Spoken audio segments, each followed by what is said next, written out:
كما باركت على إبراهيم وعلى آل إبراهيم إنك حميد مجيد. يا رب صل وسلم دائما أبدا على حبيبك خير الخلق كلهم. مولاي صل وسلم دائما أبدا على حبيبك خير الخلق كلهم. اللهم صل على محمد النبي الأمي الهاشمي وعلى آله وصحبه أجمعين. الحمد لله نحمده ونستعينه ونستغفره ونؤمن به ونتوكل عليه ونعوذ بالله من شرور أنفسنا ونعوذ بالله من شرور أنفسنا ونعوذ بالله من شرور أنفسنا ومن سيئات أعمالنا. من يهده الله فلا مضل له ومن يضلله فلا هادي له. ونشهد أن لا إله إلا الله وحده لا شريك له. ونشهد أن سيدنا وسندنا ونبينا ومولانا محمدا عبده ورسوله الذي أرسل إلى الناس كافة بشيرا ونذيرا صلى الله تعالى عليه وعلى آله وأصحابه أجمعين. أما بعد فأعوذ بالله من الشيطان الرجيم. بسم الله الرحمن الرحيم.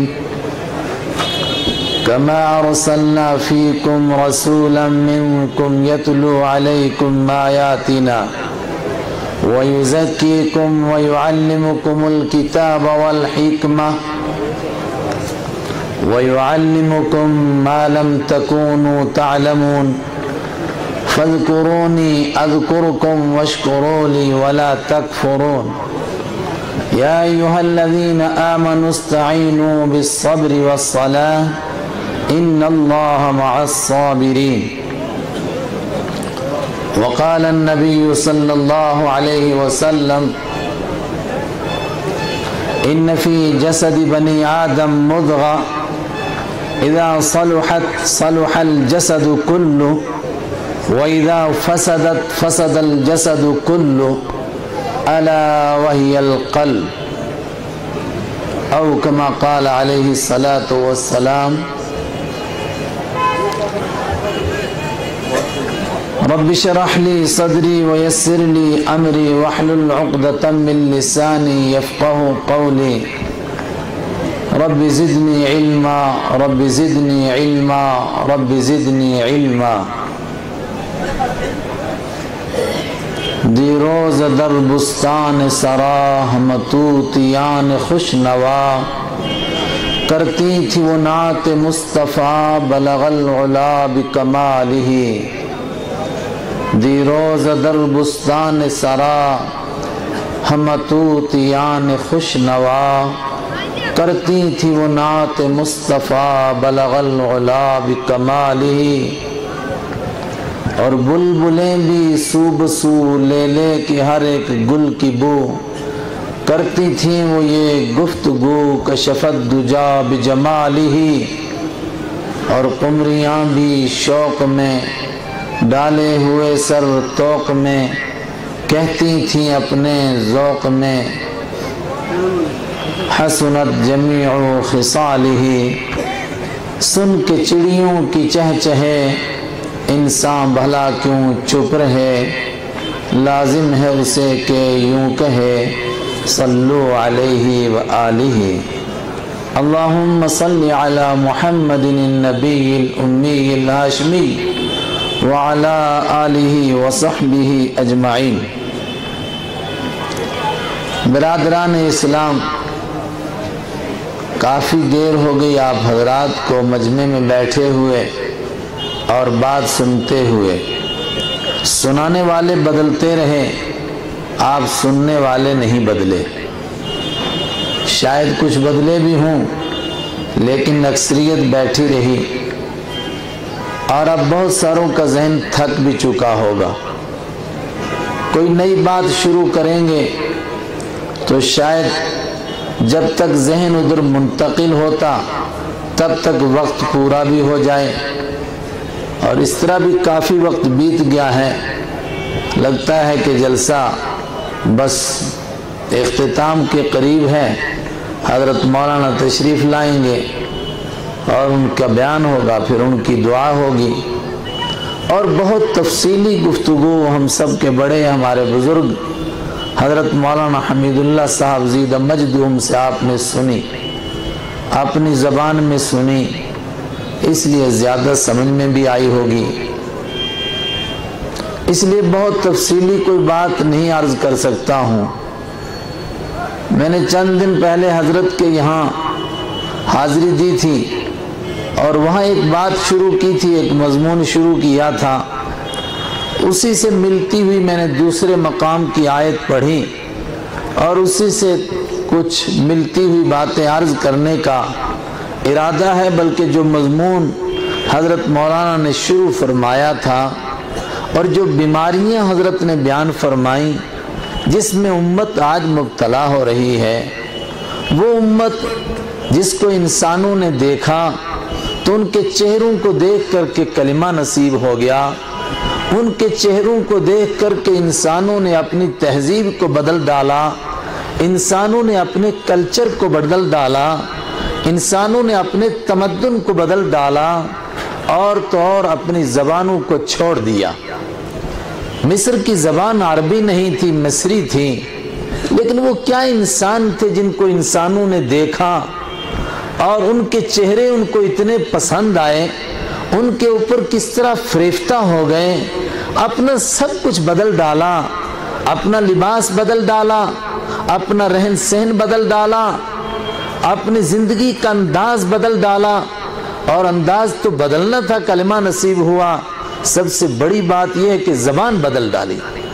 زبان نہیں بدلتا ہے انسان، ایک زمانہ گزر گیا ہم کو بھی کلمہ نصیب ہوتے ہوئے، لیکن ہم سے تو زبان نہ چھوٹی، اپنی زبان۔ لیکن انسان زبان کے لیے لڑتا ہے، انسان اپنی تہذیب کے لیے کوشش کرتا ہے، اس کے لیے جانوں کے نذرانے پیش کرتے ہیں۔ میں نہیں کہتا ہوں کہ وہ پیش کرنا صحیح ہے، لیکن یہ انسان کے مزاج میں ہے۔ پھر وہ کیا چیز تھی؟ الجزائر کی زبان عربی نہیں تھی، انہوں نے عربی اپنی زبانیں چھوڑی، عربی اختیار کر لی۔ الجزائر کتنا دور، تقریباً جتنا یہاں سے مکہ المکرمہ اس کے قریب تک دور، تیونس کتنا دور، لیبیا کتنا دور، وہ افریقہ کے جنگل کے وحشی قبائل، ظاہر ہے ان کی اپنی زبانیں، ان کا اپنا کلچر، ان کی اپنی تہذیب تھی، لیکن وہ کیا انسان تھے کہ جن کو انہوں نے دیکھا وہ اتنے پسند آئے، ان کے لیے انسان ایسے مگن ہو گئے کہ اپنی زبانیں بھول گئے۔ وہ آج ان کو پوچھو تمہاری زبان کیا تھی، ان کو نہیں معلوم ہے۔ ایسا کیوں ہوا تھا اور یہ انسان کیسے تیار ہوئے تھے، اور ہم آج اس کے لیے کیا کوشش کر سکتے ہیں؟ کیا یہ آج ممکن ہے کہ نہیں ممکن؟ کیا یہ سلسلہ قیامت تک رہے گا یا یہ وہیں ختم ہو گیا؟ مکہ کے مشرکین نے ایک آواز بلند کی تھی، ایک نعرہ لگایا تھا، وہ کہتے تھے کہ یہ دیوانہ ہے۔ علی اعظم باللہ، میرے اور آپ کے آقا حضرت محمد عربی صلی اللہ علیہ وسلم کو یہ دیوانہ ہے، کچھ دیوانگی کی باتیں کرتے ہیں۔ دیوانوں کی باتیں کون سنتا ہے؟ کچھ دن کے بعد یہ دنیا سے چلے جائیں گے، ان کی باتیں ختم ہو جائیں گی۔ کوئی کہتا تھا یہ کاہن ہے، کاہنوں کے پیچھے کون چلتا ہے؟ کوئی کہتا تھا یہ شاعر ہے، اور شاعر کا کیا ہوتا ہے؟ ایک زمانے تک وہ اپنی لنترانیاں لوگوں کو سناتے رہتے ہیں۔ ہر دور کا شاعر بس یہی ثابت کرنے کی کوشش کرتا ہے کہ من چنی دیگر نیست۔ میر کا زمانہ آیا، اس نے لوگوں کو کہا نہ سہل ہمیں سمجھو، پھرتا ہے فلک برسوں، تب خاک کے پردے سے کچھ انسان نکلتے ہیں، ہم تو اس طرح کے انسان ہیں۔ اس کے بعد غالب کا دور آیا، غالب نے اپنے آپ کو مخاطب کر کے کہا ایک ریختہ کہ تم ہی نہیں استاذ غالب، سنا ہے اگلے زمانے میں کوئی میر بھی تھا، اور جب وہ زمانہ گزرا تیسرے کا زمانہ آیا، اس نے کہا کہہ دو میر و غالب کو ہم بھی شعر کہتے ہیں، وہ صدی تمہاری تھی یہ صدی ہماری ہے۔ اس سوچ کے تحت عرب کے لوگوں نے کہا تھا شاعر ہے، شاعری کرتا ہے کھینچ لیتا ہے انسانوں کو، جب یہ کلام پیش کرتا ہے تو جس طرح شاعری کے لیے انسان مگن ہو جاتا ہے، اس طرح اس کے کلام کو سننے کے لیے مگن ہوتے ہیں لوگ، اور اپنے اوپر کنٹرول نہیں رکھ پاتے ہیں، اپنے اوپر قابو نہیں رکھ پاتے ہیں۔ حضرت عمر جیسا انسان، عزم اور ارادے کا پکا انسان، سوچ کا پختہ انسان جب چھپ کر کے سنتا ہے اس کلام کو تو مگن ہو جاتا ہے۔ الحاقہ ملحاقہ وما ادراک ملحاقہ کذبت ثمود وعاد بالقاریہ فاما ثمود فاہلکوا بالطاغیہ واما عاد فاہلکوا بریح صرصر عاتیہ۔ اس کلام کو سنتا ہے، بے تحاشا اس کی زبان سے نکلتا ہے، بے ساختہ زبان سے نکلتا ہے۔ ما اشعر هذا الرجل، کیا عجیب قسم کا شاعر ہے کہ مجھے ایسا لگ رہا ہے کہ میں زمین پر نہیں ہوں بلکہ زمین اور آسمان کی فضا کے بیچ میں لٹکا ہوا ہوں، مجھے ایسا لگتا ہے کہ مجھے اس نے زمین سے اٹھا لیا ہے۔ میں نے بڑے شاعروں کو سنا مگر ایسے شاعر کو نہیں سنا، یہ عجیب قسم کا شاعر ہے۔ اور آپ نے جواب دیا وما هو بقول شاعر قلیلا ما تؤمنون، یہ شاعروں کا کلام نہیں مگر تم ماننا نہیں چاہتے ہو۔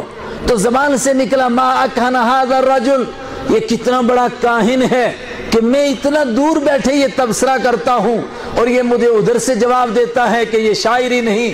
آپ پھر پڑھتے ہیں وما هو بقول کاہن قلیلا ما تذکرون، یہ کاہنوں کا کلام نہیں مگر تم سمجھنا نہیں چاہتے ہو، تم نصیحت حاصل کرنا نہیں چاہتے ہو، تم ماننا نہیں چاہتے ہو۔